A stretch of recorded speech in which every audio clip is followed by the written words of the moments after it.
Миний намын гэмт хэрэг олширч байна. Болсон явдал буюу байд болсон миний намаа хийдэг хүмүүс орлого хийсэн. Тэгээд тэр талаар би бичлэг хийсэн. Тэгээд тухайн үед бичлэгээ би тийм олон хүнд хүрнэ гэж бол мэдээгүй байсан учраас ер нь бол жоохон замбраагүй явсан байлээ. Тэгээд энэ удаа жоохон зэгтдээ ойлголт өгөхийг хичээе. За би Дубайд 2 удаа явсан. Хоёулын нэр нь болохоор бизнес уулзалт байсан. Эхний явалтан дээр би ерөөсөө танихгүй хүнтэй танилцаагүй. Хоёр дахь явалтан дээр би танихгүй хүнтэй танилцсан. За тэр нь яаж танилцсан бэ гэдгийг болохоор өмнөх бичлэгдээ хэлсэн ч гэсэн би товчлоод хэлчихье. За тэр хүн болохоор манай найз хоёрыг анх хотел буусан цагаас нь хойш мөрдөж тагнаж ирсэн хүн байсан. За тэгээд хөрөмжтэй мөрчийг тааруулаад намайг яг лоббид суудлын дээр хүлээгээд сууж байхад намайг хүлээж суужсан байлээ. Тэгээд санамсаргүй юм шигээр надтай танилцсан. Тэр залуугийн гадна төрх ямар байсан бэ гэхээр цэвэрхэн миний үеийн тэгээд нэлийн царайлаг залуу байсан. За би үнэхээр сэрэмжгүй гинэн явсан уу гэхээр би гинэн байгаагүй. Яагаад тэгэхээр би тэр залуутай уулзахаасаа өмнө би тухайн үед 16 оны бүрэлдэхүүнтэй удаас 10-аар ахигч тийм хүмүүстэй хинхэн тийм ахигч хүмүүстэй найдвартай хүмүүстэй явж ийсэн. Тэгээд би уулзахаасаа өмнө ажлынхаа 2-3 агчид за би ингээд энд уулзаж байгаа. За энэ хүн шүү гэдээ бүр биеэр танилцуулсан байгаа. За тэгээ би биеэр танилцуулсан. Тэгээд энд дуусах уу гэхэд нь бол би энд дуусахгүй зөвхөн буудалж байгаа буудал дээрээ л уулзъя гэж хэлсэн. Яагаад тэгэхээр манай тухайн буудал болохоор манай ажлынхаа бүгдээрээ буудалж байсан. Тэгээд дээрэс нь би бас мэдж байгаа шүү дээ. Дубайд ингэдэг гэдэг түүний 8-ны тухай би бас сонссон байгаа.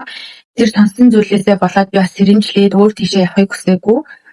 Тийм болохоор би өөртөө хамгийн аюулгүй гэсэн газараа сонгоод уулзаа. За тэгээд уулзаад намайг дахиад уулзах санал надад тавьсан ч гэсэндээ би тэрийг зөвшөөрөөгүй. Яагаад зөвшөөрөөгүй вэ гэхээр тэр хүний ярьсан хэлсэн үнэн байна уу гэдгийг найз бид хоёр маань ер нь бол шалгасан гэсэн өөрсдийнхөө хэмжээнд шалгасан. Тэгээд тэр шалгалт нь тэнцээгүй болохоор дахиж уулзаагүй маа.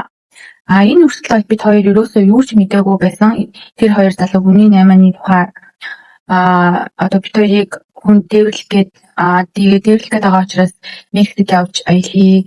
Тэгээд Дубайд үлдээч 2 хоног байж байгаа бүх зардлыг нь даа.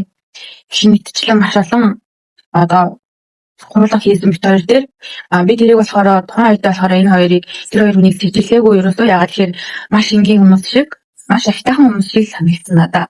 Сэтгэл хөдлөлөө ер нь бол дагаагүй. Тэр залуу маш царайлаг залуу байсан. Би тэгэхэд уулзах боломжтой байсан уу? Боломжтой байсан. Гэхдээ би сэтгэл хөдлөлөө дагаагүй. Найзтайгаа хамт ингээд тэр залууг шалгасан учраас шалгасныхаа дараа би уулзахаа болоод тэгээд өрн болсон байгаа. Тэгээд анхны бодол дээр ирээд манай найз хийцгүүрээ аялаар явсан өөрийнхөө зураг бичлэгийг хунда. Тэгээд үзээд явж байхдаа санамсаргүй байдлаар нөгөө нэг бичлэгийг олсон. Тэгээд тэр бичлэгэн дээр бол нөгөө хоёр залуу бол анхнаасаа бид хоёрыг мөрдөжсэн гэдэг нь бол тогтоогдоод бид хоёр яг явахаасаа өмнө анхны бодол дээр өөртөө миний 8-нд бүртгүүр шахсан байна гэдгээ ойлгох юм аа. Би хэрвээ үнэхээр жоохон 18-тэй 21-тэй ийм жоохон хүн байсан бол итгээд хамт аялахаар байсан. Харин арай том болчихсон. Арай ингээд хашир болоод тэгээд сэтгэл хөдлөлөөр юм шийдэхээ болчихсон учраас би тэр сонголтыг хийгээгүй. Тэр хүмүүстэй хамт аялыг барьгээгүй уулзаагүй дахиж. Тийм учраас өөр бас манай жишээлбэл надад бол зөндөө дүүнер байдаг. Үеэл дүүнер ялангуяа охтууд их байдаг. Зарим нь гадаад сурж байгаа. Тэр дүүнер маань хараасай. Миний юм шигийг үзээсэй. Энэ хүний 8 гэдэг зүйл маань ерөөсөө хол биш юм байна. Энэ бол ингээд янз бүрийн аргаар ингэж явагдсан юм байна. Над дээр бол нэлийн царайлаг, цэвэрхэн хүний 8-ны хүн гэмт хэрэгтэн гэж харагдахааргүй. Тийм залуу ирээд намайг дээвэрлэх гэж оролцсон. Бас өөр олон охтуудыг ажлын санал тавьж дээвэрлэх гэж оролцсныг нь би олж мэдсэн дараа. За тэгээд миний хэлээд байгаа зүйл юу вэ гэхээр болгоомжтой сэрэмжтэй байгаарэ. Тэгээд яг кинон дээр гардаг штэ. Ер нь кинон дээр ингээд өгөөш гэж ярьдаг штэ тий. Тэр хүмүүс ер нь аюу хайтайхан царайтай гоё хүүхэн тоглуулаад аюу гоё залуу тоглуулаад ингээд нөгөө нэг эмэгтэйгээ ингээд романтик байдлаар хүртэх гэж оролддог. Над дээр бол яг тийм оролдого хийсэн. 2 удаа хийсэн. Сүүлийн оролдого нь болохоор бас би ерөөсөө төсөөлөөгүй. Гэхдээ холын зайнаас надаар чатаар хийсэн. Тэр залуутай би бас бичлэг хийсэнчлэн ажлын шугамар read-ийг ажил хийдэг байсан. Тэр ажлын шугамар ингээд WhatsApp-аа солилцсон байгаа. Instagram-аа бас солилцсон. Дубайг яагаад гэхээр WhatsApp, Instagram-ыг их ашигладаг учраас тэгээ би ажлын хаягаа өгсөн. Тэгээ тэр залуу над руу хаяа бичдэг байсан. За би тэгээд мэдээж хэрэг ажлын холбоотой учраас ийлгээр ингээд харилцдаг байсан. За тэгээд сүүлдээ Дубайд ирээч, 1-7 хоног хонооч, бүх задлыг чинь надаа машин байна, надаа байр байна, надаа мөнгө байна гэж намайг ятгаж эхэлсэн. Тэр үед би ажлын 3 сарын өмнө намайг бас тэгж ятгаж байсан мартчихсан байсан. Тэгээд яагаад ч юм би шалгасан. Тэгээд өөрийнхөө дараагаар шалгасан гэдэг. Тэгвэл тэр шалгалтанд маань унсан гэвэл үгүй гэхдээ нэг тийм надад сэжиг төрсөн. Тэгээд би дахиад тэр хүний наймааны орлогыг таньсан. Тэгээд энэ дахиад ингээд орлоод байгаа юм биш үү? Ер нь бол ингээд одоо хатаа үзэх гэж ярьдаг те залуучууд хатаа үздэг.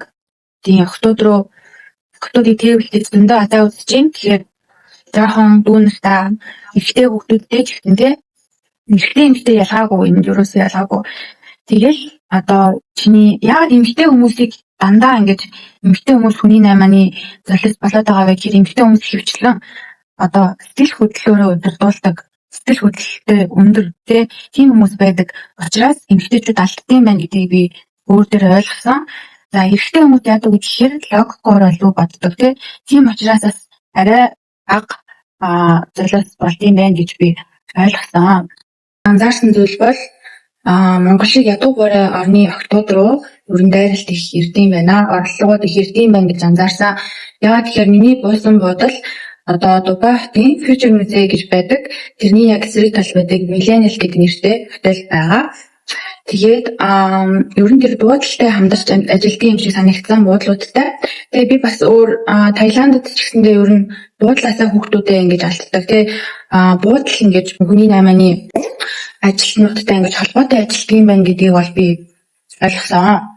Яагаад гэхээр миний ирсэн өдрийг яаж мэдж байгаа тэр хоёр залуу тэгэхээр ялчгүй буудал ингэж за одоо Монголоос ингэж охтууд ирлээ гэж мэдээлдэг юм шиг надад санагдсан.